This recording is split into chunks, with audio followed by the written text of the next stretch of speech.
Some conversations in hip-hop just never seem to settle, and today we have to address one that's got the whole culture talking. A legend in the game just made a statement claiming hip-hop wasn't created by Black Americans. It was the Bronx itself that birthed it.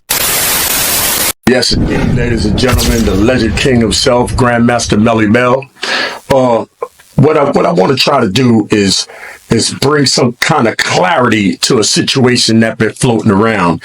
And as a matter of fact, just to try to get it off the front page, we want to put, little weirdness on the back page. Now, they got this whole thing going on about, who started hip hop and who, whether Puerto Ricans was the backbone or whether Black people was the backbone of the culture.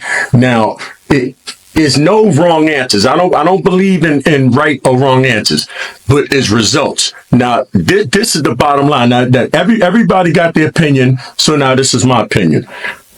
There's no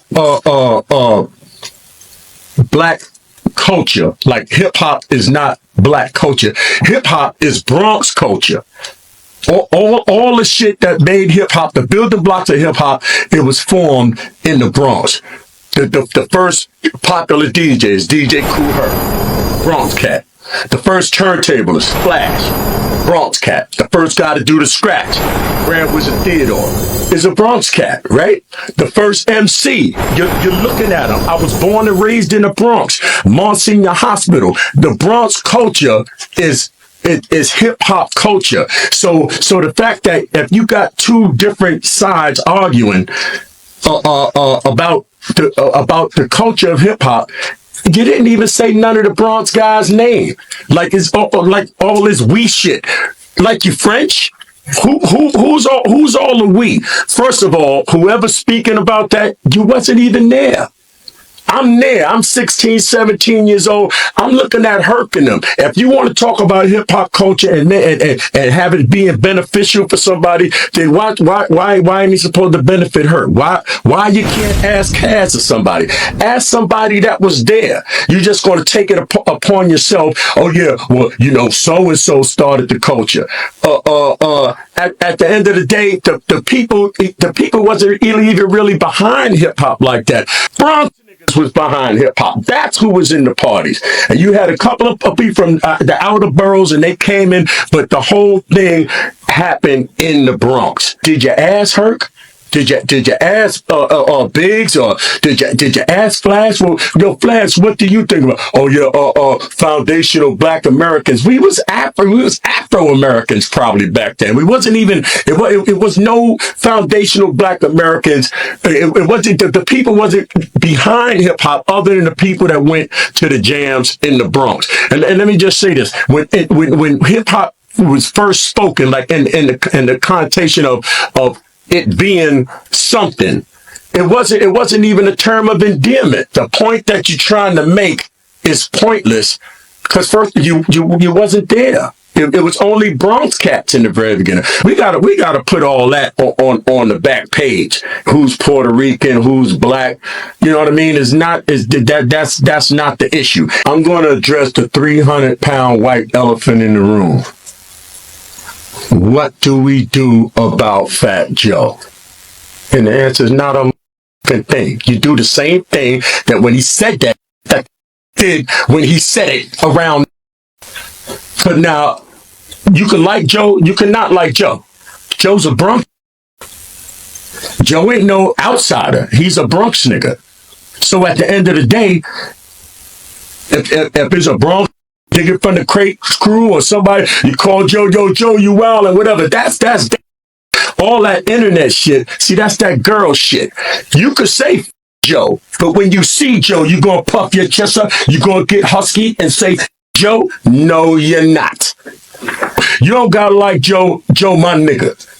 Joe my nigga. Anytime he do something, you see, yo, Mel, man, come on out here with me. You see what I'm saying? Like I said, anybody could say something you don't agree with. We men. All that internet.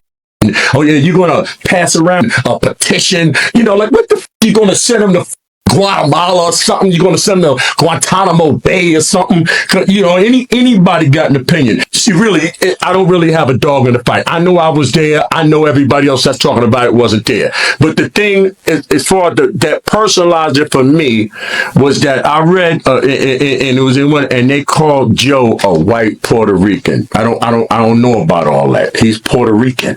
What do we do about Fat Joe? The same, like I said, the same thing that you did or that the guys did when he said what he said around them. You do the same thing that they did. Not a thing. Now, before we even get into whether that's true or not, let's be real.